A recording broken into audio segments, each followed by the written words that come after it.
अंग्रेजी में एक कहावत है, angry is the temporary madness, यानी क्रोध एक अस्थायी पागलपन है। आपके घर में आपके बाबा माँ, चाचा चाची, दादा दादी, जो सब बुजुर्ग व्यक्ति हैं, वो आपको हमेशा बोल रहे होंगे, दिमाग थोड़ा ठंडा रख, दिमाग को ठंडा रख के जो करना है कर। आप भी ये बात थोड़ा दिमाग में हमेशा रखिएगा, क्योंकि सडनली कहाँ से एक बात उठ के आएगा कि आपको चाइनीज़ का कोई भी आइटम को यूज़ नहीं करना है, चाइनीज़ आइटम को जला के राख कर देना है, उसको तोड़ देना है, उसको फेंक देना है। ये क्रोध का एक ही रास्ता है। जिस दिन ये सब चीज़ें ठंडा पड़ जाएगा, फिर हम लोग जिस रास्ते में चल रहे थे उसी रास्ते में चलना शुरू करेंगे। जैसे कि अभी एक ट्रेंड आया है, आप लोग के मोबाइल में अगर कोई भी चाइनीज़ एप्लीकेशन है, उसको आप लोग अनइंस्टॉल कर दीजिए, आप लोग उसको डिलीट करके उड़ा दीजिए। चीज़ें इतना भी ईजी नहीं है कि आज आप लोग एक एप्लीकेशन को अनइंस्टॉल कर दिए और कल हम लोग जाके युद्ध जीत जाएंगे। चीज़ें इतना भी सीधा और इतना भी ईजी नहीं है, क्योंकि चाइना का ये दादागिरी एक दिन में क्रिएट नहीं हुआ है। चाइना का ये दादागिरी सिस्टमेटिकली क्रिएट हुआ है। उसी तरह आपको भी सिस्टमेटिकली सोचना पड़ेगा। अगर आप सच में चाइना मुक्त होना चाहते हैं तो आपको और भी थोड़ा मेहनत करना पड़ेगा। तो आज हम लोग उसी के ऊपर बात करेंगे। नमस्कार मेरे प्यारे धरतीवासियों, मैं सत्यजीत, आपको इस चैनल परिवेश साथी में बहुत बहुत स्वागत है।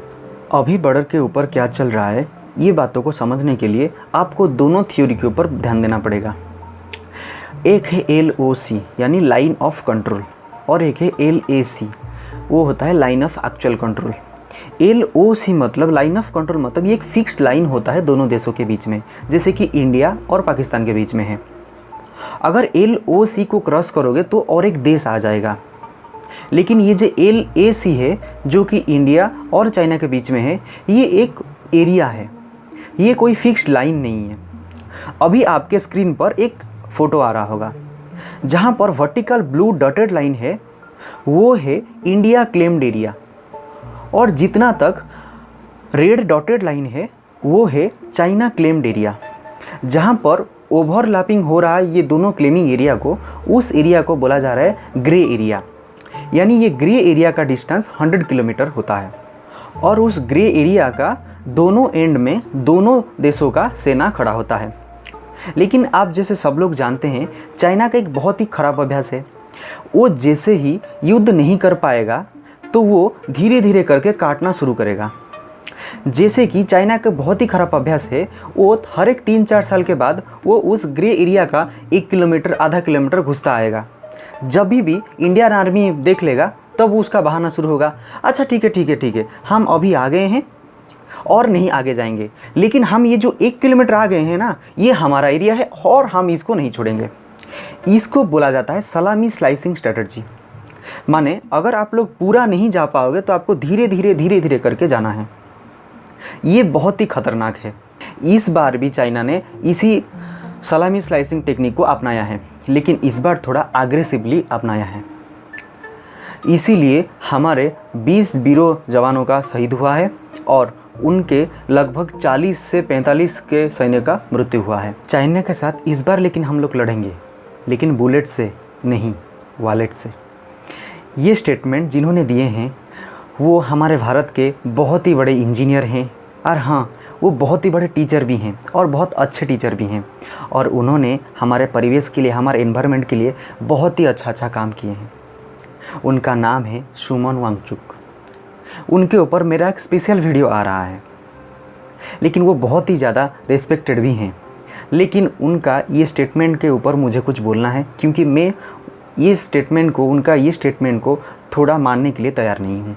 उसका एक्सप्लेनेशन भी मैं दे रहा हूँ। Sir, China is not only the neighbour country of India, sir China is also mindset of our Indian people. मैं ये बोलना चाह रहा हूँ कि सर, चाइना केवल एक देश नहीं है, चाइना हमारे भारत के लोगों का एक माइंडसेट भी हो चुका है। सर, मैं इसको प्रूव करने के लिए कुछ उदाहरण भी देना चाहता हूँ। आगे टाइम में जब हम लोग कुछ खाना स्टोर करते थे, उसके लिए हम लोग क्या यूज़ करते थे?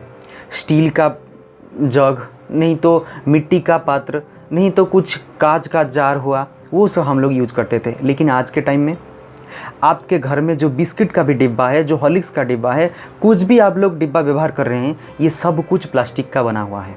क्यों? क्योंकि प्लास्टिक सस्ता होता है स्टील से, मिट्टी से, है ना। तो यही मैं बोलना चाहता हूँ। ये सस्ता वाला माइंडसेट ना चाइनीज़ माइंडसेट है। आप देख पाएँ तो कैसे चाइनीज़ मार्केट हमारे इंडिया के अंदर आके हमारे दिमाग में सस्ता चीज़ डाल के हमारे जो लोकल एरिया में जो मिट्टी का चीज़ मिलता है, जो स्टील का चीज़ मिलता है, वो सब हम नहीं खरीद के हम लोग रंगीन रंगीन डिब्बा खरीद के, उसमें रंगीन रंगीन बोतल खरीद के हम लोग उससे पानी पी रहे हैं। इसी को बोलते हैं चाइना का सस्ता स्ट्रैटेजी। और एक उदाहरण दूं, आजकल के बच्चे क्या खा रहे हैं? Chow mein, noodles, Chinese item, chilli paneer, chilli chicken, chilli gobi, ये सब चिली आइटम। मतलब आजकल के बच्चे तो देसी खाना भूल चुके हैं। जैसे कि हमारे मतलब उड़ीसा में पोड़ो पीठा, छेना पोड़ो, वो सब भूल के मोमोज़, चाउमीन, नूडल्स ये सब खाना शुरू कर चुके हैं।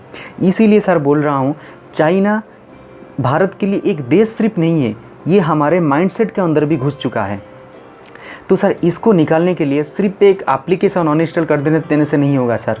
आपको भी और हम सबको भी अगर सच में चाइना मुक्त होना है तो हमको और थोड़ा मेहनत करना पड़ेगा, और थोड़ा ज़्यादा सोचना पड़ेगा, और थोड़ा ज़्यादा सिस्टमेटिकली, स्ट्रेटेजिकली सर सोचना पड़ेगा। इसीलिए सर आपका ये बातों पे मैं थोड़ा सहमत नहीं हो पाया हूँ। पूरे एशिया महादेश में जब भी बंधुत्व देश के बारे में बात होता है तब भारत और नेपाल का बंधुत्व को कौन भूल सकता है। उन दोनों देशों में यात्रा करने के लिए कोई ज़्यादा डॉक्यूमेंट का भी ज़रूरत नहीं पड़ता है। और हमारे इंडियन आर्मी में नेपाल गोरखा रेजिमेंट का भी एक फोर्स है। और मेरा पर्सनली बहुत सारे दोस्तों ने यहाँ पर आके पढ़ाई भी कर रहे हैं नेपाल के, और बहुत सारे दोस्तों जॉब भी कर रहे हैं। इस तरह बंधुत्व को स्थापन करने के लिए सालों साल लग जाता है। लेकिन अभी समय बदल रहा है। अभी फ़िलहाल ही में नेपाल ने उसका बॉर्डर चेंज किया है, और उस नया बॉर्डर का नया मानचित्र को उसका पार्लियामेंट में वो पास भी कर चुका है। जिस एरिया डिस्प्यूट को लेके नेपाल का सालों साल तक कोई भी प्रॉब्लम नहीं था, सडनली नेपाल ने उसको लेके प्रॉब्लम शुरू कर रहा है, और उसके लिए भी वो उसका सेना का मूवमेंट भी उस एरिया में बढ़ाना शुरू कर रहा है। इस टाइम जहाँ पर इंडिया खड़े होकर चाइना के साथ तनातनी संघर्ष कर रहा है, वहाँ पर नेपाल ने अपना प्रशासन और अपना मैनेजमेंट को स्ट्रॉन्ग करने के लिए चाइना से टिप्स ले रहा है। जैसे कि आप सब लोग जानते हैं, हमारे भारत में सेना के जो सब मुखिया हैं वो कभी भी पॉलिटिकल स्टेटमेंट देते नहीं हैं, और देने से भी दूर रहते हैं।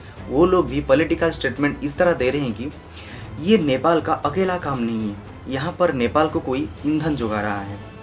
ये बोले हैं हमारे Indian army chief general Manoj Mukund Naravane ने। अब बात करते हैं बांग्लादेश को लेके। भारत और बांग्लादेश का संपर्क बहुत ही पुराना इतिहास है, लेकिन अभियोग समान है। अभियोग ये है कि भारत ने हमेशा बांग्लादेश को नेग्लेक्ट किया है, नज़रअंदाज किया है। संपर्क और भी ख़राब होता है जब बात होता है एनआरसी और सीए को लेके। जब भारत में एनआरसी और सीए को लेके बात हो रहा था, तब हमारे होम मिनिस्टर अमित शाह जी ने हमेशा बोलते थे, जो भी एनआरसी लिस्ट से बात जाएगा उनको हम लोग बांग्लादेश भेज देंगे। उस टाइम जो बांग्लादेश में शासक दल थे उनके ऊपर एक प्रेशर आ गया था, क्योंकि जैसे कि आप सब लोग जानते हैं, बांग्लादेश अपना रोहिंग्या मुस्लिम को लेके बहुत ही परेशानी में है, और ऊपर से इतने बड़ा देश से बहुत सारे आउटसाइडर अगर जाएंगे उनके ऊपर और कितना प्रेशर आएगा। इसी के लिए हमारे प्रधानमंत्री नरेंद्र मोदी जी ने जब गए थे बांग्लादेश, वहाँ पर ढाका में आंटी मोदी मुस्लिम लोगों ने स्लोगान भी दे रहे थे। ये पूरा सिचुएशन का फ़ायदा लेके state council of finance ministry of China ने बांग्लादेश के साथ एक चुक्ति कर लिया है। 19 जून 2020 यानी कि फ़िलहाल ही में चाइना और बांग्लादेश के बीच में एक चुक्ति साइन कर लिया गया है। उस चुक्ति के हिसाब से 8,256 बांग्लादेशी प्रोडक्ट को चाइना मार्केट में 97% टैक्स फ्री किया जाएगा। तो फिर आप सोच पा रहे होंगे बांग्लादेश को कितना फ़ायदा मिलेगा। और बांग्लादेश ने चाइना से इस कोरोना वायरस के लिए बहुत सारे इक्विपमेंट भी ऑर्डर किया है। 2014 के बाद जब भारत सरकार नरेंद्र मोदी जी के नेतृत्व में बना, उस टाइम हमेशा ये बात आ रहा था कि हम हमारे प्रधानमंत्री जी को हम तो भारत में नहीं देख पा रहे हैं, वो तो हमेशा बाहर जाके घूम रहे हैं। उस टाइम बीजेपी हमेशा यही बात बोल रहा था कि मोदी जी ने हमेशा बाहर जाके भारत का इज्जत और भारत के साथ कैसे बिजनेस और भी बढ़ाया जाए बाहर देशों के साथ, इसके ऊपर काम हो रहा है। लेकिन ये सब रिजल्ट देख के हमको तो कुछ अलग फील हो रहा है। मुश्किल की इस घड़ी में जहाँ पर दोनों हमारे पड़ोसी देश हमारे साथ देना चाहिए, वहाँ पर एक देश ने चाइना का साथ दे रहा है और एक देश ने चुप्पी साधा है। आपको हमारा आज का ये वीडियो कैसा लगा कमेंट सेक्शन में लिख के ज़रूर बताइएगा। अगर मेरा कुछ गलती हो गया है तो आप उसको भी कमेंट सेक्शन में लिखिए, और आपका इस वीडियो के बारे में अगर कुछ बोलना है ये भी आप कमेंट सेक्शन में लिख सकते हैं। तब तक खुश रहिए और परिवेश को सुरक्षित रखिए और खुद भी सुरक्षित रहिए। नमस्कार।